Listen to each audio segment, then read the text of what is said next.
Hello again. Today we have a Ubiquiti Cloudkey. Particularly, I believe this is a V3 Cloudkey. You can tell that by having the USB-C slot at the bottom for power. The model number just being UC-CK. Now, I've been interested in how this looks on the inside for quite a while, and I figured I've got this one spare, I might as well open it up. And what I have noticed in one of the corners, there is a little recess where it looks like outer plastic is clipped onto another edge. So we're going to start with trying to open that there. I've got my tools of persuasion here, and so the reason for looking inside this is purely one of curiosity. I'm not looking to modify, destroy, reverse engineer or anything like that. I just want to know for my own benefit what this looks like on the inside, because I don't recall having seen pictures online. Then again, I've never searched, but I like to find out for myself firsthand. As I said, this is a spare, so what I'll probably end up doing with this is stripping back some of the software and using it for something else, because I don't actually need this as a Cloudkey anymore. I have the newer Cloudkey Gen 2 Plus for any hardware that I use and test in the office. So this is basically cannon fodder, aka a paperweight, so I can do with it what I please. Anyway, let's pop out the SD card and see if we can get this open.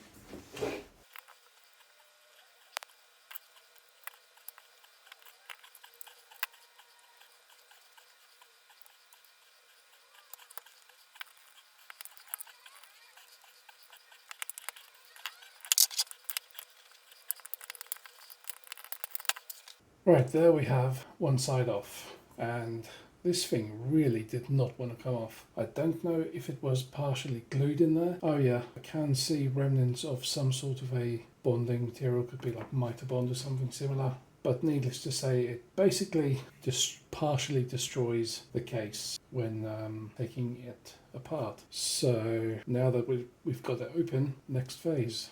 Let's see if we can get this out.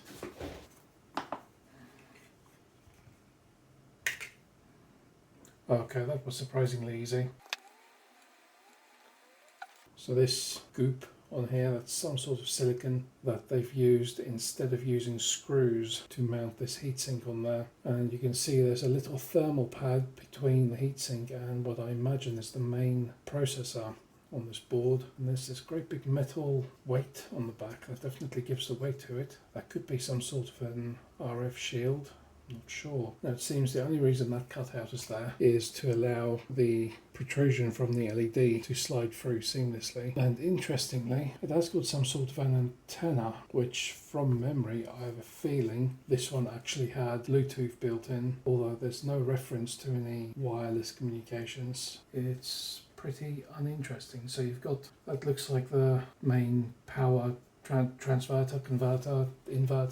that takes PoE and converts it into usable, I imagine 5 or 12 volt for the rest of the board. Probably 5 volt, seeing as this USB port doesn't have anything similar attached. It just goes straight into the circuitry. Reset button there, power button on the side, and I'm gonna guess that's probably the ROM where the operating system is stored, the storage so to speak. And then we've got a MediaTek processor of sorts on the back there. I really want to know what's under this heatsink, but removing that means having to replace this, I'm guessing heat resistant silicon to keep it in place. Otherwise this will just overheat, because I know how hot these get, so I know that heatsink is very, very effective for keeping this running. But I do also know that when these do overheat, they do crash and shut down. I'm going to say because of a lack of airflow, overheating is definitely an issue for these things. Yeah, very intrigued by this metal plate on there. I can't see how it's affixed. There are no obvious screws. I feel like it wants to pull away. It's got some sort of a bonding on there, glue basically. Yeah, I can see. So it's glued to the memory chip or the RAM. There's a RAM chip under there. All in all, fairly boring. Chuck it back together and see if it still boots up. Of course, I did take note of which way around this came off. Oh yeah, now that the glue's gone, this comes off a lot easier. Yeah, let's plug it in. I've got a PoE switch rigged up here. Now we should see that light up in a minute. I know on these newer versions that light is very, very dim. I don't know if you can see it, but there is a slight pulsating, very faintly pulsating or flashing white light. So we'll just wait for this to finish booting up and then see if we can find it on the network on its last known IP. Definitely put in the SD card. Probably corrupted the SD card now. Okay, so now we have a steady white light.